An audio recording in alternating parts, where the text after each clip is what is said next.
When it comes to DSLR cameras with an APS-C size sensor, there are lots of options, and the competition is pretty fierce.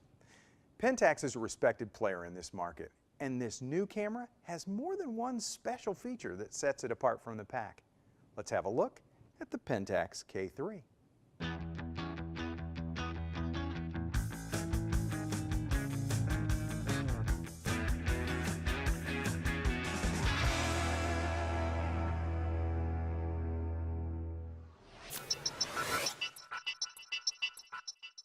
Hi, I'm Larry Becker. The Pentax K-3 is a strong performer near the top of the Pentax DSLR lineup. Pentax does have a 40 megapixel medium format camera called the 645D, and while that technically is the top of their DSLR line, that's really a whole different class of camera. The K-3 is a 23.35 megapixel APS-C CMOS sensor equipped camera that has the latest Pentax Prime 3 image processor. It's a high-end enthusiast or pro camera that shoots an impressive 8.3 frames a second, and it has loads of features and programmability. As we get into this review, you'll discover that the K-3 is a worthy competitor in this class of cameras, but it also stands out because of special things like weatherproofing, the way Pentax approached the optical low-pass filter, and their image stabilization method, plus how they handle camera raw files and a couple of unique shooting modes. To start, this camera delivers great image quality and impressive 23.35 megapixel images. Snap a general use lens on this body and the hobbyist and enthusiast will be really happy with what they'll get. And depending on the kind of shooting you're doing, you can get images comparable to those from the best APS-C sensor-equipped cameras on the market today. Modern full-frame sensors will almost always deliver the best high ISO, low noise performance, when compared to a cropped APS-C sensor. But I was surprised by what the K-3 does with high ISO images. It's better than I expected, and it's better than previous Pentax models I've reviewed. The ISO range runs from 100 to 51,200, which is strong but not amazing. However, the images I shot with high ISO numbers are surprisingly usable. If you apply noise reduction in your camera raw processing, depending on your subject, you may be able to get usable images at ISO 6400 or higher. In many situations, I like shooting in auto ISO mode, and for the K-3, I would bump the top end of the auto ISO range up past the default ceiling of 3200. I'd probably put it up around 6400 or maybe even 12,800. If you have good light, so the ISO is in the normal range, and if you have a subject that shows off image detail, you can get truly spectacular, crisp, detailed images. For low light shots, I prefer camera raw files so that I can process away the noise more effectively. But when the light is decent, you'll get great quality JPEGs processed right in camera. By the way, you even get to pick whether you want Pentax camera raw file format or the open standard DNG digital negative for your camera raw files. And since there are two SD card slots, you can pick what goes on card 1 and what goes on card 2. Maybe JPEGs on card 1 and RAW on the other, or maybe card slot 2 is for overflow, or maybe for videos. The magnesium alloy body, the placement of all the controls, the deep grip, and the weight all feel good and they make sense. At first, I tried to hold my thumb on the rear grip so that it wasn't touching any buttons, but that position put my little finger under the camera a little bit. Then, when I adjusted slightly and I did let my thumb lightly touch the AF button on the back, my grip was just right. And then, slightly rocking my thumb focuses the camera.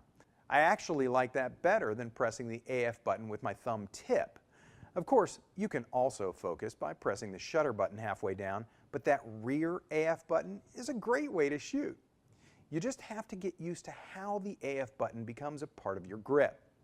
The mode dial is nice for a number of reasons. You can lock it in place, or you can leave it free to easily rotate. It has 3 user-definable custom setting positions, and true to form for Pentax, there's a sensitivity priority mode that lets you give priority to the ISO value you want to lock into your camera, and the camera adjusts other settings accordingly. And there's a TAV mode that combines shutter and aperture priority while still allowing for auto ISO. When you look at the 3.2-inch LCD monitor, the Pentax menus, info screens, and programmability are really great and surprisingly intuitive. With 1.037 million dots, the status screen is clear and bright and packed with information, and the readout even shifts for easy readability when you flip the camera to portrait orientation. Press the info button and there's a control panel that gives you quick access to all kinds of adjustments without a trip to the menus. If you're new to photography, you may need to look up some terms and functions, but if you're familiar with popular cameras and terminology like Nikon or Canon or Sony uses, setting, adjusting, and using the K3 will probably be a manual-free experience. Now let's focus a little more on some of those standout features. The K3 has great weather sealing, and I've even seen somebody put theirs under a running kitchen faucet. Now I'm not going to recommend that, but theoretically you could do it. Just be sure that you have one of those Pentax lenses with the WR on the lens. That means that the lens is weather resistant. The one that I used for this review was not a WR lens, so I never washed mine in the sink. But let me tell you about this lens because I really like it. It's the Pentax DA 18 to 270 mm f3.5 to 6.3 ED SDM lens. Pentax says it has a supersonic motor. I found it to be quiet, but not necessarily silent like some of the lenses in my camera bag. And the focusing was quick in bright light and reasonably quick in low light, but not necessarily class leading. Still, the zoom range of this camera is a 35 mm equivalent to having a 27.5 to 413 mm lens. And that means lots of shooters could probably live with that lens alone. While the lens doesn't have any kind of vibration reduction or anti-shake built in, the K3 itself has sensor-based anti-shake technology. So even without a tripod, when I zoomed all the way in to 270 mm, now remember that's a 413 mm equivalent zoom, I still got usably sharp images. For me, the only downside of in-camera versus lens-based image stabilization is that I'm used to my image stabilizing when I'm looking through the viewfinder and then I press the shutter button halfway. Now, it doesn't do that with the K3. Your images will be stabilized, but the viewfinder preview isn't. Starting last year, major camera makers have been touting even sharper resolution from their high-end APS-C size sensors by eliminating optical low-pass filters. Until recently, camera engineers reduced moire pattern distortion issues by slightly blurring some of the light reaching the sensor at the pixel level. New, high-quality sensors don't need these filters most of the time, and the images can be even sharper as a result. Occasionally, though, certain subjects will still generate that moire pattern interference. The unique approach with the K3's sensor is that there's no optical low-pass filter, but if you're shooting something where an optical low-pass filter might be helpful, you can just change a setting, and then micro vibrations of the sensor simulate one of two optical low-pass filters.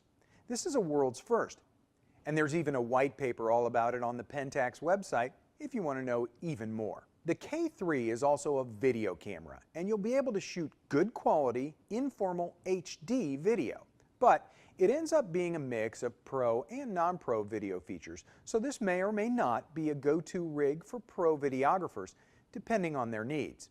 You can adjust the microphone volume manually if you want, and there are both headphone and microphone jacks available for audio monitoring and higher quality recording. This is actually a really nice feature for this class of camera.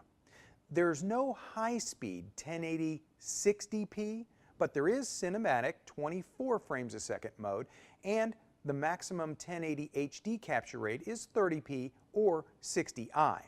And it's nice that you can just flip the movie toggle on the back while in any shooting mode and have quick access to video capture. but it's not as fast as one-button recording like some cameras offer. Still, it's better than having to rotate the mode dial to the movie position like some cameras require. So what are you looking for in a new DSLR? If your list includes great image quality, a nice array of available lenses, weatherproofing, a fast burst rate, good high ISO performance, and good quality video, put the Pentax K-3 on your short list. For B&H and Kelby One, I'm Larry Becker. Thanks for watching.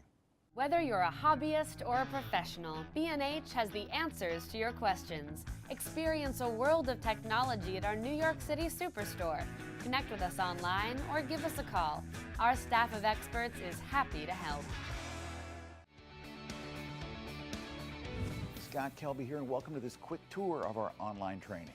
We have hundreds of online classes for you, covering everything from lighting to landscape photography, from portrait photography to sports. We have classes on wedding, automotive photography, shooting, food, fashion, travel, you name it. The most incredible part of this is the price. You get all of this for just $199 a year, or you can pay monthly for just $24.95. 24-hour-a-day, 7-day-a-week access from anywhere in the world. I invite you to join with us today and start learning right now.